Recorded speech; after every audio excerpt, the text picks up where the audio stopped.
जय श्री श्याम एवरीवन। ये एडवर्ब की थर्ड वीडियो है। फर्स्ट वीडियो में हमने सीखा था एडवर्ब क्या होता है, बिल्कुल बिगिनर्स के लेवल पर उसके बाद हमने सीखा काइंड्स ऑफ एडवर्ब्स। आज हम देखेंगे पोजीशन ऑफ एडवर्ब्स कि एक सेंटेंस में बहुत सारी चीज़ें होती हैं।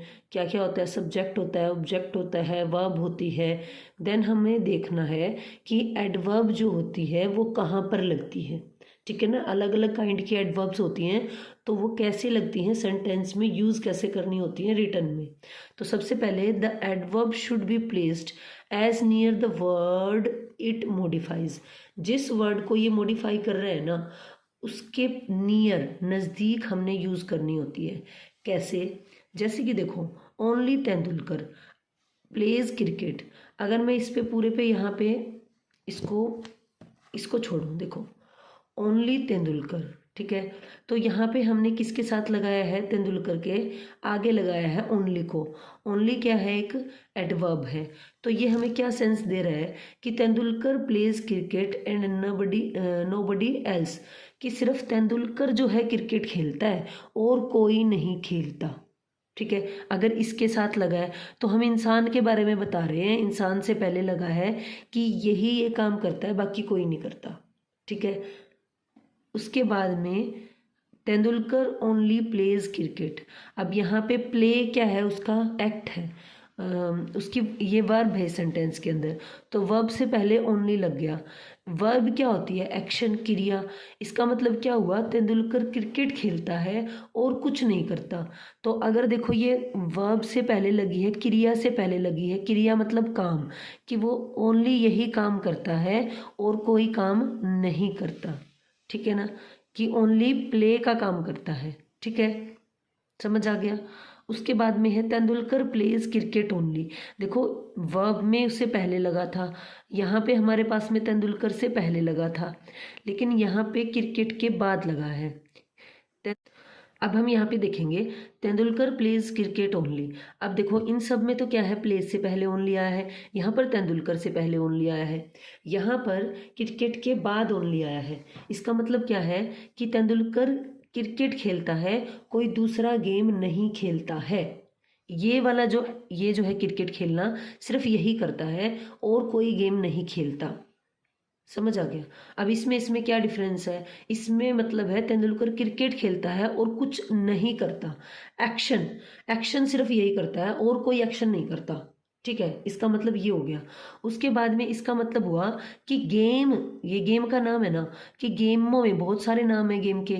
ये सिर्फ क्या खेलता है? क्रिकेट खेलता है और कोई गेम नहीं खेलता, और कोई गेम इसकी चॉइस नहीं है। आगे समझ, आगे देखेंगे एडवर्ब ऑफ मैनर। या तो वर्ब के बाद आएगा या तो ऑब्जेक्ट के बाद। कई बार क्या होता है, सेंटेंस के अंदर वर्ब दी होती है, ऑब्जेक्ट दिया नहीं होता, और कई बार ऑब्जेक्ट दिया हुआ होता है और वर्ब भी। जब तो ऑब्जेक्ट के बाद आएगा, नहीं तो वर्ब के बाद आ जाएगा।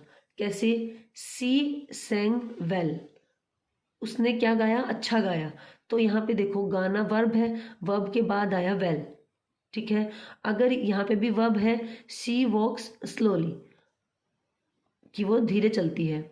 She does her work nicely, तो यहाँ पर क्या हुआ? हर वर्क के बाद यहाँ पर नाइसली आया है। ठीक है। उसके बाद है adverb of place, are placed after the verb और आफ्टर द ऑब्जेक्ट। जो एडवर्ब ऑफ प्लेस होता है वो या तो प्लेस्ड होता है वर्ब के बाद, यहाँ पे भी आफ्टर वर्ब था, आफ्टर द ऑब्जेक्ट था यहाँ पे भी। तो मैनर और प्लेस, देखो ये सेम तरीके से यूज होते हैं। यहाँ पर भी मैनर, एवरी, प्लेस मतलब एवरीवेयर, वेयर आ गया, प्लेस आ गया, हियर देयर, ये सारे के सारे हमारे पास में क्या होते हैं? एडवर्ब ऑफ प्लेस होते हैं। ये कौन कौन से होते हैं आप इसको लास्ट वीडियो में देख सकते हैं। ठीक है। तो यहाँ पे मेन मोटो मेरा क्या है? आपको ये सिखाना है कि वर्ब के बाद और ऑब्जेक्ट के बाद हमारे पास में ये है यहाँ पर एडवर्ब, एडवर्ब ऑफ प्लेस लगता है। ठीक है।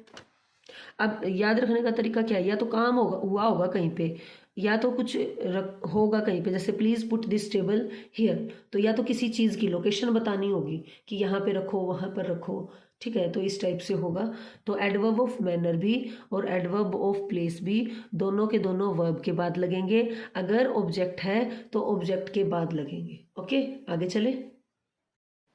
अब है adverb of time are placed before the verb. Adverb of manner और एडवर्ब ऑफ प्लेस दोनों के दोनों हमारे पास में या तो ऑब्जेक्ट के बाद लगे थे या तो वर्ब के बाद लगे थे, लेकिन टाइम हमारे पास में क्या होगा, पहले आएगा, वर्ब से पहले आएगा। देखो याद रखने का तरीका है, ये हमेशा वर्ब से पहले आएगा। देखो टाइम इंपॉर्टेंट होता है, सबसे पहले आपका टाइम इंपॉर्टेंट है, बोला जाता है ना टाइम सबसे इंपॉर्टेंट है, तो टाइम वाले में टाइम पहले आ जाएगा, मैनर और जो प्लेस है उसमें बाद में चला जाएगा। ये तीनों ही मैनर, उसके बाद में है प्लेस, और उसके बाद में क्या होता है, टाइम। ये इसका ऑर्डर भी होता है एक सेंटेंस के अंदर। याद रखने का तरीका देखो, किसी बच्चे को हम मैनर के बारे में क्या बोलते हैं, क्या तेरे को पता नहीं है कि कहाँ कब क्या करना होता है, हम बोलते हैं ना तेरे को पता नहीं है, कभी प्लेट गिरा देता है, कभी कुछ कर देता है, क्या तेरे को पता नहीं है कहाँ कब क्या करना है, हर एक चीज़ गड़बड़ कर देता है। तो इससे याद रखो कि मैनर्स जो होते हैं और उसके बाद में प्लेस देन टाइम, ठीक है, ये ऑर्डर होगा इसमें, ये मैं बताऊंगी। ये तीनों के तीनों हमारे पास में एडवर्ब्स होते हैं, ठीक है। जैसे कि अब याद रहेगा टाइम जो होता है वर्ब से पहले आएगा, और जो मैनर वाला होगा और प्लेस वाला होगा वो कहाँ पर जाएगा, वर्ब के बाद जाएगा, अगर ऑब्जेक्ट है तो उसके बाद जाएगा, ठीक है। शी ऑलवेज कम लेट रहेगा याद हमेशा, ये ऑलवेज वर्ड हमारे पास में क्या है, एडवर्ब है। He sometimes goes to the gym, तो यहाँ पर जो समटाइम्स वर्ड है वो एडवर्ब है, और ये जो हमारे पास में वर्ब है इससे पहले आया है। याद रखने का तरीका है, एडवर्ब ऑफ टाइम, टाइम सबसे ज़रूरी होता है, सबसे प्रायोरिटी पे सबसे पहले रखा जाता है, तो यहाँ पे इससे याद रखो कि वर्ब से पहले आएगा, मैनर और प्लेस वर्ब के बाद जाएंगे, ठीक है।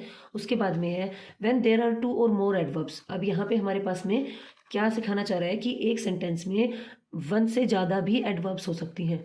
अगर हमारे पास में 3 एडवर्ब्स दे रखी हैं, adverb of manner, adverb of place, adverb of time, तो उनका यही ऑर्डर रहेगा, पहले मैनर फिर प्लेस फिर टाइम। याद रखने का तरीका मैंने क्या कहा, आपको मैनर्स नहीं है, कहाँ कब क्या करना होता है, कहाँ कब क्या करना होता है, यही तो मैनर्स होते हैं ना, तो इससे याद रखना कहाँ कब क्या करना होता है। राघव वर्कड हार्ड, हार्ड क्या है, उसने काम किस तरीके से किया, मतलब पूरा जोर लगा के किया है, या यहाँ पे देखो ब्यूटीफुली वर्ड है, ब्यूटीफुली किया है, स्लोली किया, कैसे किया है, स्लोली, हार्ड, ब्यूटीफुली, ये सारे वर्ड हमारे पास में मैनर्स में आ जाएंगे कि उसके काम करने के मैनर्स कैसे थे, अच्छे बुरे, बहुत ज़्यादा मेहनत के साथ, स्लोली, इस टाइप के वर्ड्स जो होंगे वो मैनर्स में आएंगे। उसके बाद में आएगा एडवर्ब ऑफ प्लेस, यहाँ किया, हर जगह किया, एवरीवेयर।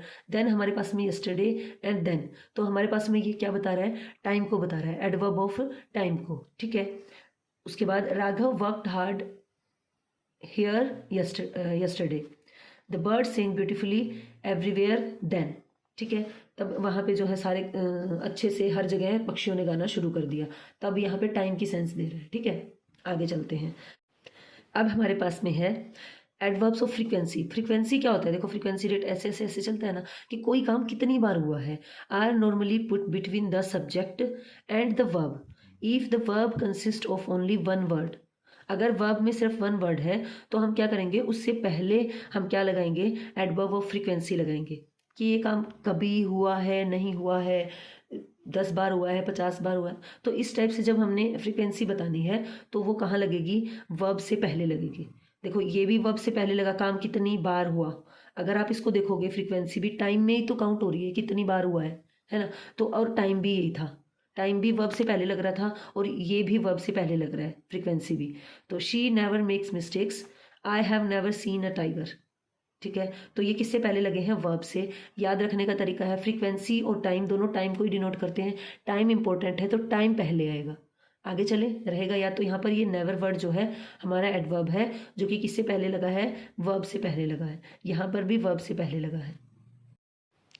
अब इसमें क्या बता रहा है, इफ द वर्ब इज, अगर हमारे पास में गिवन वर्ब इस टाइप से है ना, इज एम आर इस टाइप से हैं, सच ऐसे में जो एडवर्ब्स हैं वो प्लेस की जाती हैं आफ्टर द वर्ब, इनके बाद, इन वर्ब्स के बाद, ये वाली जो वर्ब्स हैं।